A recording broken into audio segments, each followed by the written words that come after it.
Bienvenue sur Reset ton assiette, le podcast qui déconstruit avec vous la diet culture et toutes les injonctions liées à notre apparence et à notre assiette. Je m'appelle Juliette, je suis détentrice du compte The Last Quiche sur Instagram, où je dénonce la culture des régimes et où je parle également d'alimentation intuitive, une approche thérapeutique à laquelle je suis officiellement formée par les fondatrices.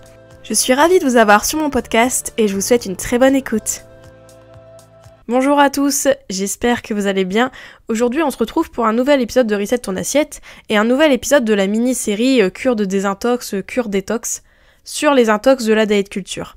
Je pense que ça va être le dernier qui va s'attaquer à une croyance en particulier, parce qu'il y en aura d'autres après, voilà, je vais pas trop spoiler. Mais voilà, donc pour le coup, les intox, je vais arrêter là pour le moment. Peut-être qu'après, je referai des épisodes sur les intox. Voilà, je ne me ferme pas la porte sur cette possibilité, mais en tout cas, pour aujourd'hui, c'est vraiment la dernière fois qu'on va s'attaquer à une intox en particulier dans ce format-là. Voilà. Et du coup, pour la dernière intox que j'aimerais décortiquer, eh bien, je vais prendre juste la classique. En plus, comme c'est l'épisode 50 du podcast, je trouve que on va partir du postulat de base, c'est-à-dire qu'on va s'attaquer à la croyance qui dit les régimes font maigrir, les rééquilibrages font maigrir, on peut contrôler son poids. En gros, il y a des solutions pour perdre du poids, ça s'appelle les régimes, les rééquilibrages, bref, c'est possible de perdre du poids.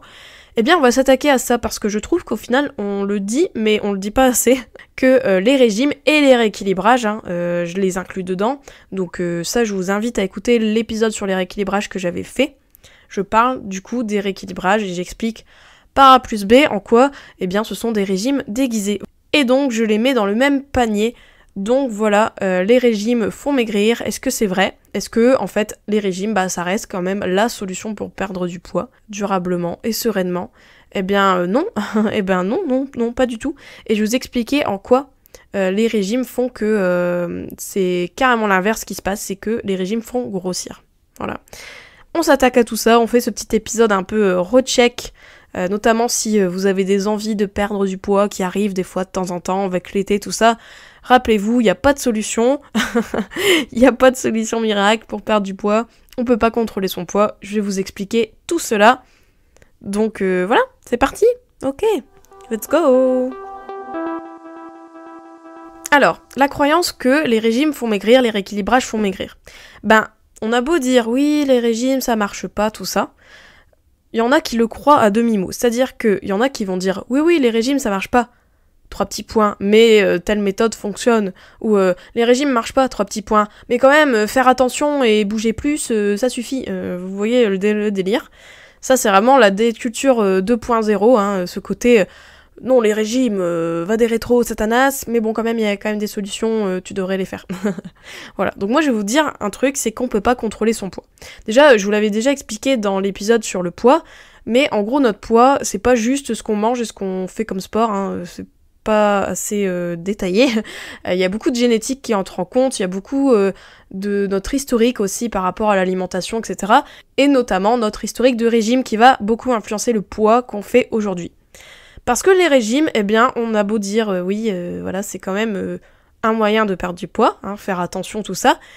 Parce que voilà, on va reprendre du poids forcément quand on a fait un régime ou un rééquilibrage, etc. C'est inscrit, c'est dans les planètes, je sais pas, allez voir votre astrologue, votre voyante, j'en sais rien. Elle pourra peut-être vous prédire cette prise de poids. Moi, en tout cas, je vous la prédis.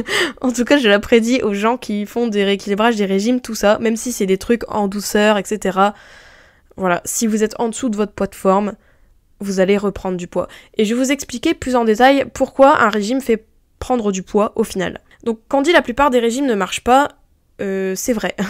La plupart des régimes ne marchent pas dans le sens que la perte de poids, elle est peut-être possible, mais elle va être limitée dans le temps et au final on va reprendre le poids perdu. Ça c'est ce que je vous disais, c'est inscrit dans le marbre, c'est inscrit dans les planètes et tout. Et notamment en fait, faut savoir que quand vous faites un régime ou un rééquilibrage ou tutti quanti, vous allez entrer dans le magnifique cercle vicieux des régimes qui commence tout d'abord par le point de départ, c'est-à-dire la satisfaction corporelle.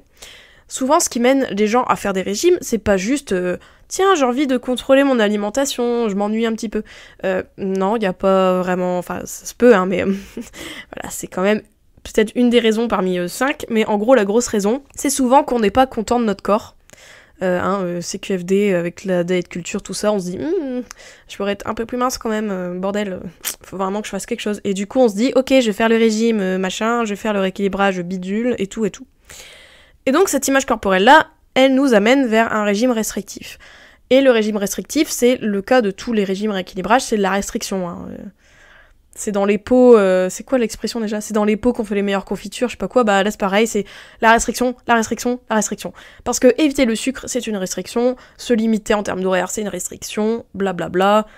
C'est toujours des restrictions, voilà, ils inventent pas l'eau chaude, les nouveaux régimes et tout. C'est pareil, c'est toujours ça. Et le régime restrictif, le corps, il voit ça comme une famine. En gros, le corps, il a un poids de forme, et si vous essayez de descendre en dessous, si vous essayez à chaque fois de lui mettre des bâtons dans les roues quand il veut manger, bah voilà, lui, il va pas aimer. Et du coup, cette restriction-là, elle fait quand même que vous perdez du poids, parce que, voilà, famine oblige, vous perdez du poids parce que le corps, il a pas assez d'énergie, donc il va prendre un peu partout dans votre corps, je schématise, mais c'est un peu ça. Il va pomper un peu partout pour créer de l'énergie. Mais cette perte de poids-là, bah ok, elle se fait, mais voilà, c'est pas juste perte de poids, the end, voilà, tout le monde est content, voilà, on serait bien en vrai si c'était juste ça. Mais non, en fait, il y a un petit plot twist, il y a un petit retournement de situation. Et le retournement de situation, bah, c'est que, en fait, cette perte de poids-là, comme vous allez être en dessous de votre poids de forme, votre corps il va être en mode ça me va pas, ah là là, vite, remange. Du coup, il va vous donner des pensées obsessionnelles sur la nourriture, il va vous donner des sentiments de compulsion, etc. Il va faire en sorte que vous allez plus manger, donc il va vous faire craquer, entre guillemets. Ces privations-là, vous allez pas bien les vivre psychologiquement parlant, donc comme je vous disais avec les pensées obsessionnelles, tout ça, vous allez pas être très bien dans votre tête, et votre corps non plus, en fait. Il va avoir tout un mécanisme qui va vous refaire manger. Et en plus, non seulement vous allez manger, donc avec des crises, des compulsions, des moments où vous allez perdre le contrôle et tout, et en plus de ça, vous allez vous sentir coupable. Donc voilà, c'est double gain, c'est la double mise, parce que voilà, vous allez remanger, vous allez être coupable de manger. Tout cela va faire qu'en fait, vous allez reprendre le poids petit à petit, et après, eh bien, vous allez repartir dans ce schéma de insatisfaction corporelle, parce que, ok, peut-être la perte de poids, vous étiez très content. Et encore, peut-être que vous allez perdre du poids et au final voir que ça ne résout rien dans votre vie, et du coup être un peu dégoûté, et encore être dans l'insatisfaction corporelle, ou peut-être vous allez vouloir plus maigrir encore, enfin il y a beaucoup de cas de figure, mais quand vous allez reprendre le poids perdu, vous allez peut-être serrer la vis de tous les côtés, en disant « Oh non, mais je veux vraiment pas reprendre », et en fait, ça va être de mal en pis. En plus de ça, votre estime de vous, elle va être pas terrible, parce que vous allez vous dire « Ah bah ok, j'ai fait un régime, ça marche même pas, quoi. Enfin, je suis vraiment nulle, etc. C'est ma volonté qui est défaillante, tout ça. » Voilà, il y a ce gros cercle vicieux, du coup, vous allez refaire des restrictions, et après, vous allez reprendre du poids. Enfin, voilà, c'est l'enfer, vous allez être dans ce cercle, vous êtes l'hamster dans la petite roue du cercle des régimes. Donc, vous allez regrossir, et oui. Reprise du poids perdu, je crois que c'est 2 à 5 ans, enfin voilà, ça peut être très court terme comme très long terme, donc même si là, admettons, vous êtes en régime et vous dites non, mais moi, je suis pas concernée, ouais bah, wait for it, peut-être que dans quelques années, ton corps, il va péter un boulon, littéralement, et il va faire que tu vas remanger, ou peut-être que tu vas baisser la garde, entre guillemets, de diverses manières, et que tu vas reprendre le poids, tout simplement, lentement, mais sûrement. Voilà, et en plus de ça, de toute manière, les régimes, ils font grossir pour autre chose, c'est que votre métabolisme, il va être dégradé. Parce que vous allez le sous-nourrir. C'est comme un moteur, il va être en sous-régime, en gros, et du coup, eh bien, votre métabolisme va être dégradé, et il va s'abaisser à ce que vous lui donnez. C'est-à-dire que si, admettons, vous partez sur un régime à 1200 calories, aïe aïe aïe, mais bon, bref, vous partez sur ça, eh bien, votre métabolisme... il va dire, ok, ah ouais, en fait, toi, t'es dans un environnement qui fait que tu peux manger que ça, d'accord. Bah, on va baisser le métabolisme, écoute, on va t'en demander moins. Donc, du coup, eh bien, voilà, on va mettre moins de bûches dans le feu, on va mettre moins de charbon dans le four, voilà, allons-y dans les expressions qui n'ont aucun sens, mais bref. En gros, voilà, le corps il va s'adapter et votre métabolisme va être abaissé. Qui dit métabolisme bas, qui dit métabolisme abaissé, ça veut dire qu'en fait, dès que vous allez manger un peu plus que vos 1200, ça part dans le stock, etc. Parce que le corps, voilà, il s'est adapté à votre apport, en fait. Voilà, donc du coup, vous allez avoir un métabolisme ralenti. Donc souvent, métabolisme ralenti, c'est genre vous allez être fatigué, vous allez avoir très froid, vous allez perdre vos cheveux, etc. Il y a plein de choses associées au métabolisme ralenti.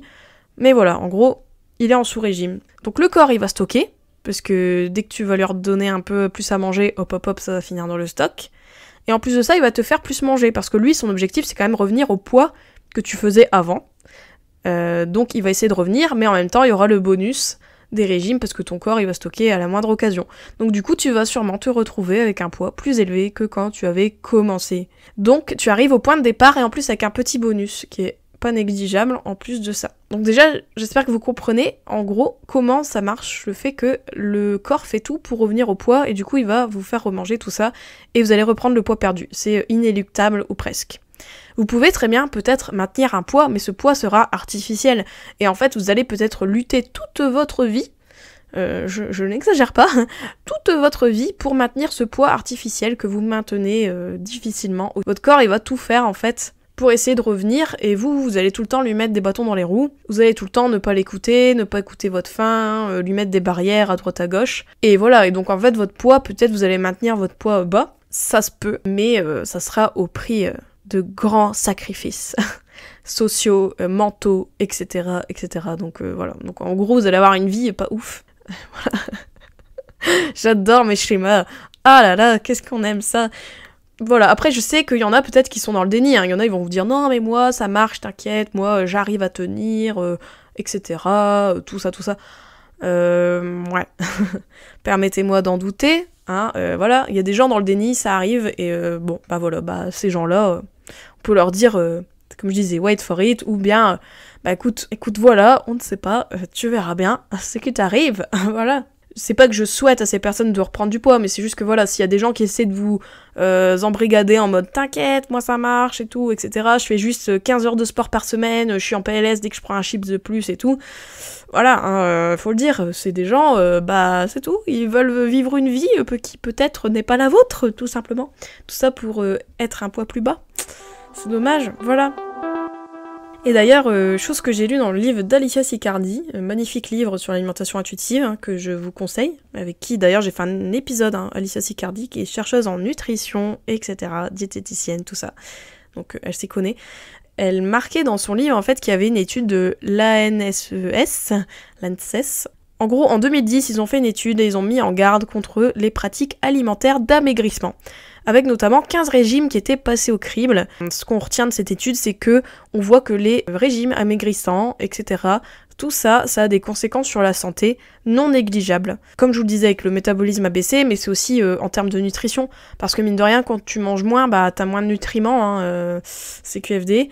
Et souvent en fait il y a des régimes, à part les régimes hyperprotéinés, mais souvent en fait ce qui se passe c'est que tu peux avoir une perte de masse musculaire, hein, donc il y a beaucoup de gens comme ça qui ont fait des régimes, le corps il a puisé dans les muscles pour créer de l'énergie, et en fait tu te retrouves après le régime avec du poids en plus, et en plus de masse grasse, parce que ton corps il aura repris de la masse grasse, et en fait tes muscles ils auront fondu, voilà, littéralement. Donc en plus tu te retrouves avec peut-être une morphologie modifiée que quand tu faisais pas de régime. Donc il y a les protéines, il y a le fer, tout ça, tu peux te retrouver en anémie, etc.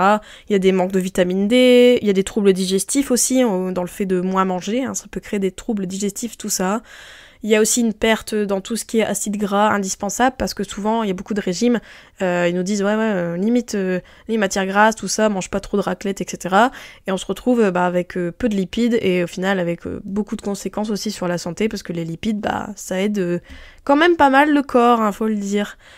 Voilà, donc en gros, non seulement il y a des répercussions psychologiques, hein, ça je l'ai pas assez dit, mais je crois que je le dis assez dans le podcast, hein, le fait que quand tu manges moins, tu penses à la nourriture tout le temps, t'es obsédé, t'es pas bien, t'arrives pas à te concentrer, bref, t'es pas dans ton état mental optimal, on va dire. Et en plus de ça, tu te coupes des autres parce que tu manges moins, tu vas pas au resto, t'évites des choses, tu te mets en surmenage parce que tu fais plein de sport, etc. Enfin, voilà, il y a Il y a plein de conséquences un peu à droite à gauche, mais qui font que le quotidien d'une régimeuse, bah c'est pas terrible. Voilà. Et en plus on reprend le poids, donc franchement... Donc en gros, j'espère que vous avez compris que les régimes, ils font grossir, donc les régimes, rééquilibrage, tout ça. Et que je m'adresse là aux gens qui veulent peut-être perdre du poids.